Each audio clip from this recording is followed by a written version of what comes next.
უკანასკნელი 6 თვის განმავლობაში კარდინალურად შეუცვალე კვება. არის საჭმელები, რომლებსაც ვერიდები, მაგალითად ცომეული, საჭმელები, სადაც შაქარია ან მარილის დიდი რაოდენობაა.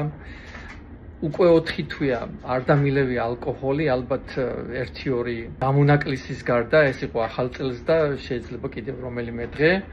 შეიძლება ალკოჰოლის გარეშეც ძალიან კარგად გაატაროთ დრო, საერთოდ არ არის საჭირო და მართალი გითხრათ, როდესაც საქართველოში მოგზაურობ, ჩემს კლასელებს, მეგობრებს ხვდები და ხვდები როგორი ცხოვრების სტილი აქვს ადამიანებს, საერთოდ არ მესმის როგორ შეიძლება ასე იცხოვრო და საერთოდ გახდეს 70 წლის რამე თუ ალბათ ერთ-ერთი ყველაზე დიდი მიზეზი მაღალი სიკვდილიანობის არის ის, რომ ადამიანები ერთმანეთს არ უფრთხილდებიან, ანუ ეწევიან, სვავენ და მეორე დღეს ისევ სამსახურში მიდიან. მე აღმოვაჩინე, რომ მინდა ხარისხობრივად შევცვალო ჩემი ცხოვრება და დავიკელი 17 კილოგრამი, ალბათ თქვენ ამას მიაქციეთ ყურადღება და გამიჩნდა ახალი პრობლემა.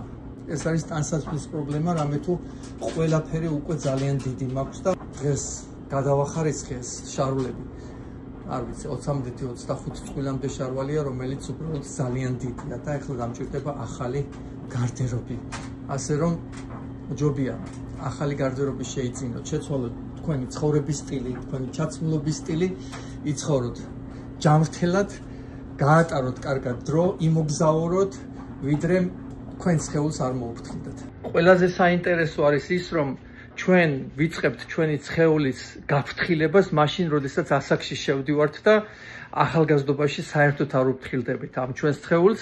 სანამ გვიან არ არის შემოკარგებო, თუ ჩემმა მიღწევებმა, რაც შეეხება წონის კლებას, ინსპირირება მოგცათ, დიდი სიამოვნებით გიპასუხებ თუ როგორ მივახციე ამ ცვლილებას. მე ძალიან მიხარია, რომ თავისუფლად, კარგად, ლაღად, ჯანმრთელად ვგრძნობ და არ დამიჯერებთ, მაგრამ თავს უკეთესად ვგრძნობ, ვიდრე 30 წლის ასაკში. თქვენ რას ფიქრობთ? კარგია ეს თუ ცუდი, როდესაც ადამიანი წონას იკლებს?